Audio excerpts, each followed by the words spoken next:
It turns out that gender is far more complicated than male or female. Learn more about what it means when you have a child who doesn't fit neatly into one of those two boxes.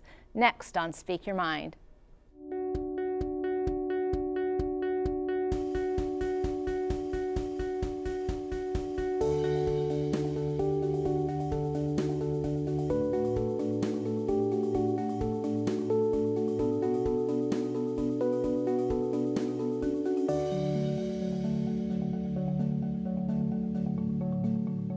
Welcome to Speak Your Mind. I'm Dr. Carolyn Phelps, licensed psychologist with the Human Development Center. A little behind the scenes scoop here. Planning for Speak Your Mind begins in the summer, and when we sat down to plan this year's season, the July issue of Vanity Fair had just hit the stands with Caitlyn Jenner on the cover. So I looked at everyone and said, let's do a show on gender identity. Because this show is all about decreasing stigma and improving well-being, and the way we do this is by having an informed, honest, and compassionate conversation. That's what we've done for 100 episodes. We're not going to stop now. Tonight's show is going to focus on gender and kids. So whether your child fits neatly into the male or female box, or whether your child doesn't, keep watching and be a part of tonight's conversation by calling the numbers on your screen right now. Locally, dial 218-788-2844 or call toll-free at 1-877-307-8762. We'll be answering your questions throughout tonight's show.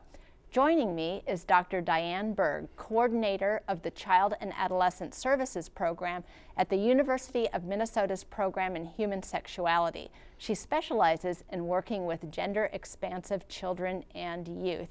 Thank you so much for coming up from the cities. And we're really going to be confining our conversation to children and adolescents, because one of the educational points for me on this is that this is such a big issue, and that the issues vary so much depending on the age of the person, even from children to adolescents, is what you were telling me before, that we needed to try to confine the topic here. And I already have like 142 questions I want to ask her anyway. But I think like a really great place to get started, and we do this a lot on this show by getting everybody on the same page, is a little gender 101 of what we even mean by gender. Well, I think the way that we think about it where I work is that there's kind of 4 components of what we call sexual identity, and one of them is gender identity, but the other 3 are kind of part of it and associated with it, but slightly different. So the 4 are biological sex, gender identity, gender expression or role, and then sexual orientation. And so just to kind of go through those 4, the natal sex one, or the biological sex one, is mainly what we think about in terms of the question, hey, when someone has a baby, we always ask, is it a boy or a girl? And we make that determination based usually on the private parts of the baby, although that's a lot more complicated than that sometimes. For the most part, that's kind of what we think about in terms of biological sex.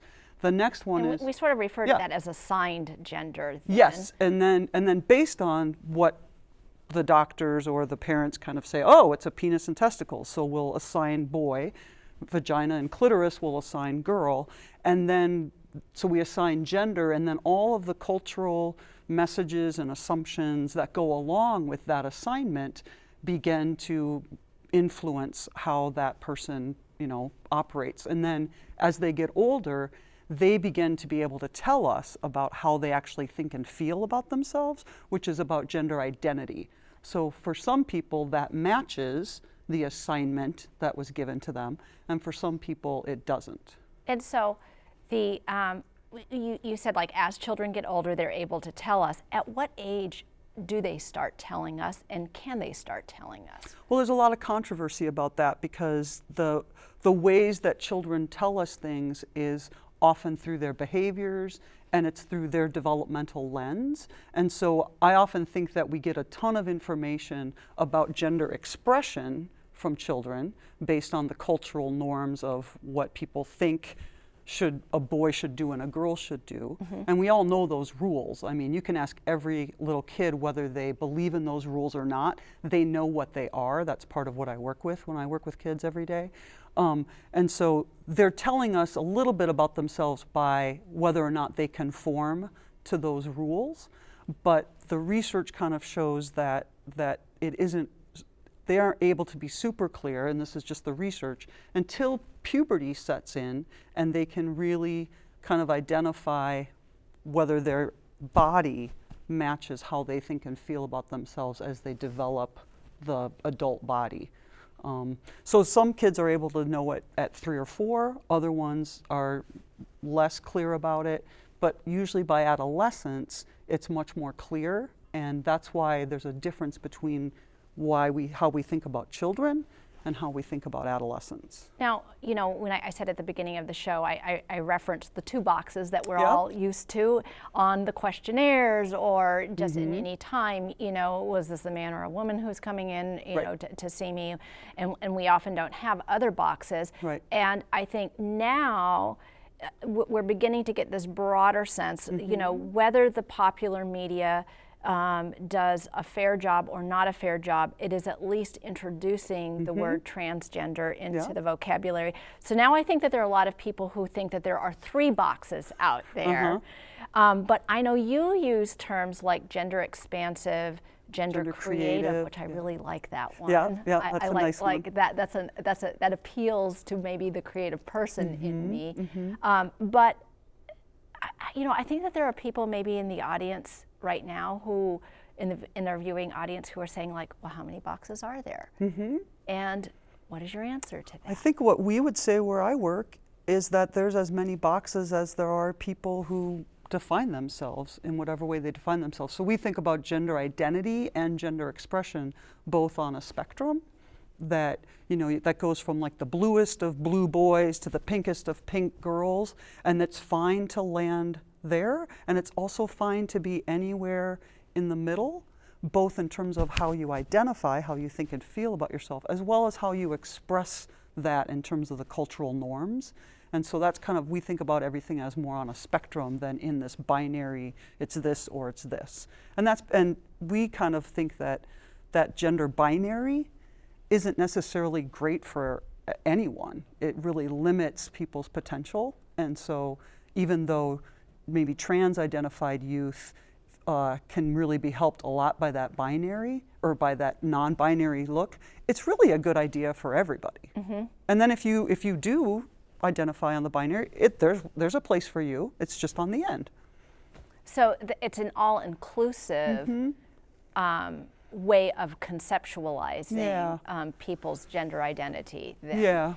In our research team, we have a research team called Beyond the Binary. We're called the Beyond the Binary, and that's just trying to kind of get at this idea that we don't have to have a gender binary. And that's actually a really radical concept, that if you just think about even transgender people, well, that's an umbrella term that includes all of that spectrum.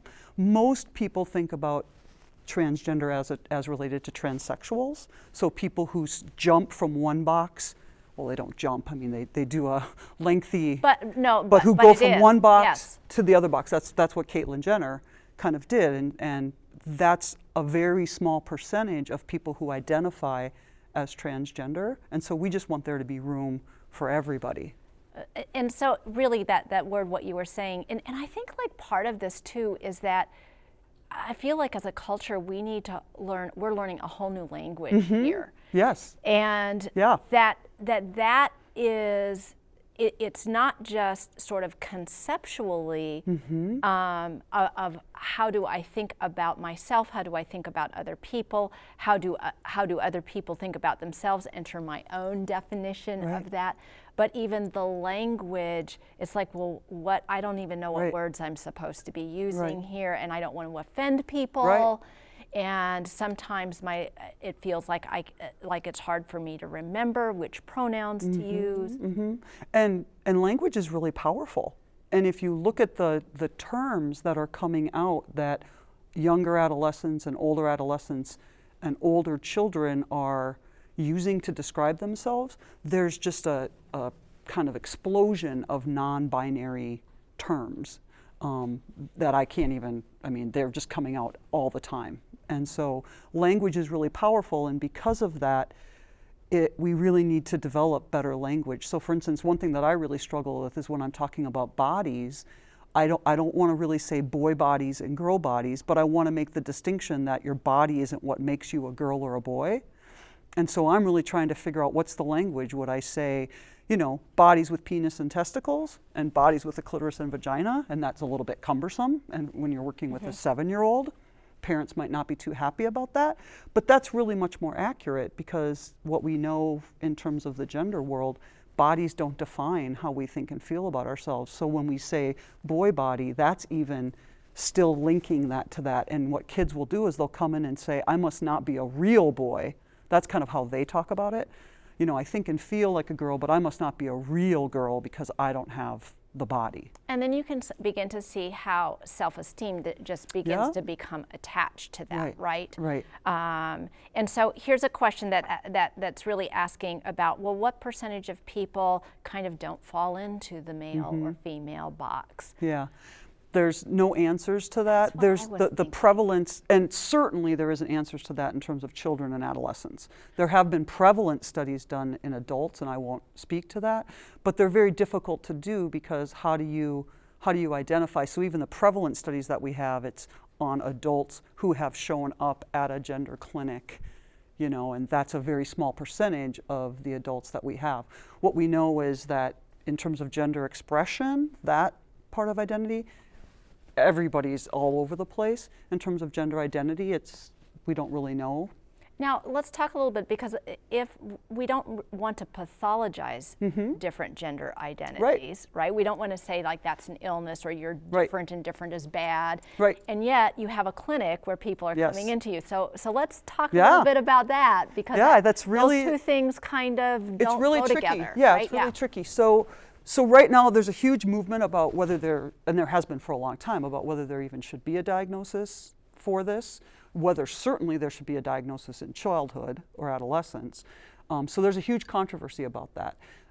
There's pros and cons, and I won't get into those, but I think what's important to say is that we are a gender affirming clinic, and so the role of our clinic is in no way to say this is bad and we need to change something about this. The role of our clinic is to increase gender literacy, to give that kid the language and the ability to kind of understand what the cultural norms are and how they might or might not want or fit into them, and that will help them build their resiliency. Why are parents calling to come into the clinic? Like what sort of makes a parent call? Usually it's, well, there's a lot of hype about this right now. This is kind of the issue. So Vanity Fair makes people call. Yeah, so we have a year-long wait list right now, and that's happened in the last 2 years. So it's an exploding issue. I think most of the time what makes parents call is they are worried that their child is super gender nonconforming, and for some parents they are wanting to kind of see whether or not that can be shifted. And for some parents, they're totally fine with it, but they know that that kid is maybe getting teased or doesn't have the skill set to kind of deal with that, and they're worried about the kid's self-esteem moving forward. So if I was a parent, I might be worried that I don't have the skill set. Like, I don't want to do the wrong thing. Right. How do I do the right thing? Yeah. And what are the issues I should be aware of? And my child wants, to get their hair cut short, and I don't know if I should, quote, let them. Or change their name. Yep. And I would imagine that parents come in with some of those questions. Yeah, always, yeah. And how do we help parents, or how do you help parents? Well, what I try to do is, I try to really give them an informed perspective on the whole range of clinical ideas that are out there, because there's a huge range, and we kind of have chosen to sit somewhere on that range. But I want parents to know that this is where we sit, but there's other people who sit other places, and I want them to be informed about that. I also really want them to know about the research, which is different than the clinical opinions that are out there. And the research kind of, I want them to know about that, because if they don't know about that, they're not able to make an informed decision about how they want or don't want to kind of manage this. And then we just have a lot of conversations. And sometimes it's a lot about, well, what are your fears? And what are your worries? And oftentimes, if there's a dad in the picture, a male partner, he gets a lot more flack because of sexual stereotypes in our society for letting his boy-bodied child, do what would be considered girl things. And so he often feels really isolated, doesn't know how to talk to his coworkers. People say things like, why are you letting your kid do that? And well, he wants to be really supportive of that kid. He needs resiliency training. He needs to know what to say to these people. And so we do a lot, especially with the little kids. It's mainly working with the parents to help the parents provide as much of a supportive environment as they can, and to make informed choices about how they want to proceed. Now, there is this term social transition. Yes. Explain first for the viewing audience kind of even what that means, of what social transition means. So social transition can mean a lot of different things, but it's things like changing your name. It's basically becoming out, coming into the world and being received and acknowledged as whatever gender you want to be perceived and acknowledged, and doing that socially. So you change your name, you might change your appearance to fit more. It's all of those types of things. And so the controversy in the field with children is what's called, is it appropriate? Is it healthy? Is it not healthy? All those questions are out there, and they're all debated right now. These are the hottest issues at the conferences that I go to. Is it okay to have kids do what's called an early social transition? And I'm talking kids that are pre-puberty. So in puberty is a constantly shifting animal at this point, downward shifting animal at this point. Especially for girl-bodied children. So for girl-bodied children, when you say early social transition, you're talking before age what? Well, 10? Yeah. I mean, certainly some girls start to go into the first stages of puberty by about age 9. Yep. We know that, but yeah, I would say that early social transition is anywhere before like age 10 or 11. And so what are your thoughts about this notion of early social transition? Yeah, it's hugely controversial. I think it's really tricky because what's happening now is the pendulum has kind of swung to this idea that the only way that you can be gender affirming to be gender affirming is to just get right behind the social transition train and just do it right away, that's the only way. And I don't really believe that. I think for some kids it's appropriate, and for some kids it's the right thing to kind of do.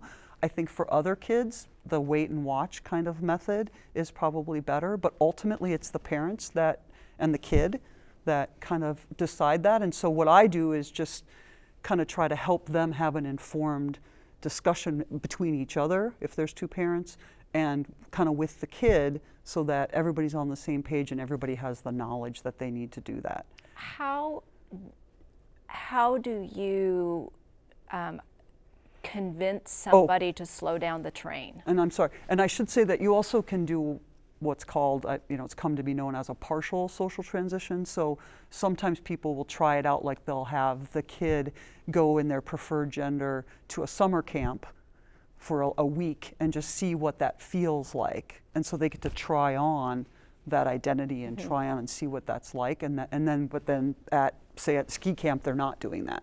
And so that's kind of a way to kind of feel it out and see how that feels to the kid, because it's a really different experience because of the gender binary to live in the world being perceived as what people would consider a boy versus a girl. And I think sometimes people need to kind of get that experience to really know, how do I feel about that? And so I'm kind of picturing like this is an away summer camp. It's not like the summer camp in your own backyard. And part of that is to the purpose of being that secluded, because there's I would imagine the alternative point of view is that, well, isn't that kind of being sort of more secretive? Right. And how does that match with being affirming? I know, these are all, you're really good. You've studied up on this. Yeah, exactly. It's kind of like, you're in one way you're saying, wow, be who you are. That's great. I want to support you, but let's not tell anybody. Yeah. And so one of the things that I try to talk with parents about is, the social transition phenomenon, early social transition phenomenon is happening. It's already taken off. And so it's not my place to say, no, you shouldn't do that, or yes, you should. I like to just give them the information. But I do think it's important to talk about, well, how do you want to do that? And what's the message that you want to give to the kid about that early social transition? And that's often, in my preferred way, is to kind of say the door is open either way. You can always go back. You can always land somewhere else. If you want to try to land here, great. Now that didn't work, so where do you want to land? And it can really be variable. And that really messes with people who really like the gender binary.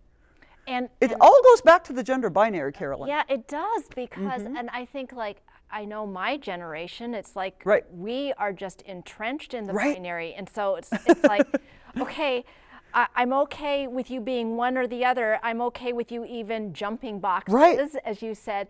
But this open, swinging kind of saloon craziness, door, the saloon right. door, I right. can't wrap my mind around. Right. Yeah, I can right. see where parents are just like, their heads are reeling, saying, like, as if my job as a parent was not hard enough, you've now introduced right. this whole level. And that happens a lot with our adolescents. So we do a parent-adolescent together group where they come together, and then we divide them up and put the youth into a group for an hour, and the parents go with me for an hour. But when we're together, what's really interesting is that the parents are really stuck in that, often sometimes, are really stuck in that binary mode. So when their kid says, when their adolescent says, I am going to I'm going to socially transition, so I'm going to be Max now, instead of Margaret.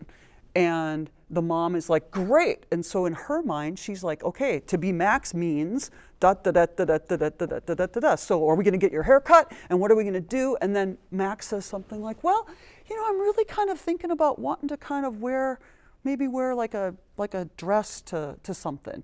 And the mom is like, that just blows the mind, because again, that's about expression. That's not about identity. And so the kids are much more fluid and really want to get that across. Those kids who are fluid, some of them are very binary, and the parents are like, don't struggle as much. But for the non-binary kids, there's just lots of like talk about, okay, so what does this mean? And it's very confusing for the parents. So that's part of what we do in our parent group, is talk about that. You mentioned resilience a little earlier, and about resiliency training for parents. Yep. And I imagine there's also this whole resilience training for kids, right. particularly with the stigma that they might be facing, the stigma and the maybe bullying that they might be facing. So I imagine that's a part of Yep. when people are coming into the clinic. What else? What are the other aspects that for kids that you're focused on? I would say there's kind of, and we're developing it. It's funny that you asked that, because me and my colleague Katie Spencer are really developing our kind of gender affirmative developmental model right now. And what we've come up with so far is that there's kind of 4 key components to that, and don't make me stick to those, but that's what we have right now. And one is gender literacy, so understanding the rules and how they affect us, and do we want them or not. Understanding the 4 components, and that they're different things, but that you don't have to be sucked into them. And then the next component is beyond the binary, so that those 4 components have a spectrum. The next component is resiliency. And then I think for another component is in the adult, it's going to be like healthy sexuality. And in the adolescents, we can take a little bit of that. I think with the kids, it's about liking your body and knowing that your body is a really cool thing and that it can do really cool things. So kind of body awareness is, I think, how we're conceptualizing that component of healthy sexuality in kids. So we are wrapping up for time. This is how quick quick this goes. I know. And so I'm going to kind of put you a little bit on the spot and just say, like, in 15 seconds or less, what would be the parting message that you would want to have for our viewing audience? I think the parting message would be that there is a distinct difference between children and adolescents, and obviously adults, and that we shouldn't put what we think about in terms of adolescence onto children because it's a different developmental process. And certainly not what we think about adults on Yes, children. certainly not. And the other thing I would say is that if we just opened up the space for gender to not be so binary, I think it would do a ton of good for all kids. And for all of us. Yeah. Right? For all of us in the community. So to quote En Vogue, free your mind, the rest will follow, which is kind of what we've been talking about tonight. We started talking, and I love Dr. Berg's term of gender creative, but also gender expansive. And I think what she has done for us is really to begin to expand our minds. And by doing that, by getting more information, we're not just expanding our minds, we're expanding our hearts so that we can be part of a kinder, gentler community. And that's the kind of community that we all want to be. Thanks so much for joining the discussion this week. And don't forget to visit us on the web at speakyourmindonline.org, where you can find a schedule of our topics and resource links.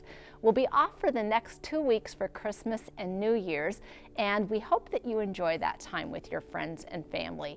Join us 3 Thursdays from now on January 7th, 2016, when we'll do some myth busting. We're going to be debunking myths about mental illness because all of those myths just make people feel bad and then they don't get the help that they need. I'm Dr. Carolyn Phelps. Thanks for watching and good night.